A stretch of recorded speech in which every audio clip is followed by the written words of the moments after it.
মাদারীপুরে জাতীয় রিপোর্টার্স ক্লাবের উদ্যোগে ইফতার মাহফিল ও আলোচনা সভা অনুষ্ঠিত হয়েছে।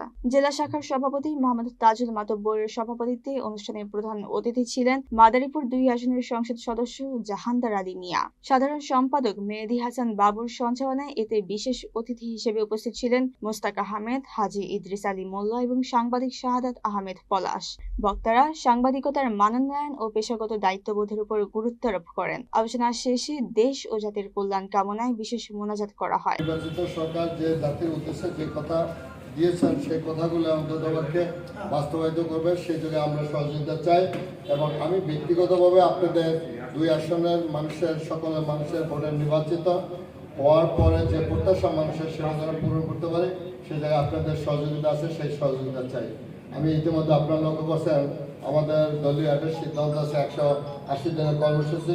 এই কর্মসূচির অংশ হিসাবে দ্রব্যমূল্য সহ আজকে স্বাস্থ্যসেবা, কৃষি সেবা এবং আমাদের ফ্যামিলি কার্ড, আমাদের কৃষকদের যে কৃষি ঋণ মকুব সহ আমাদের অনেক কর্মসূচি, সেই কর্মসূচির অংশ হিসাবে খাল কাটার কর্মসূচি সেগুলো পালন করে আসছে। ইতিমধ্যে আমি আমার সততার মধ্য দিয়ে আমি চেষ্টা করছি যে এই দেশের মানুষের জন্য মাদারীপুর রাজ্যের মাদারীপুর একটা নতুন মাদারীপুর করবো, এই হিসাবে আপনাদের সকলের সহযোগিতা চাই। এবং আজকে এই আয়োজনে যারা করেছেন তাদেরকে ধন্যবাদ জানিয়ে আমার বক্তব্য শেষ করছি। খোদা হাফেজ। বাংলাদেশ জিন্দাবাদ, বাংলাদেশ জাতীয়তাবাদী দল জিন্দাবাদ, বেগম খালেদা জিয়া অমর হক, জিয়া অমর হক, তারেক রহমান জিন্দাবাদ।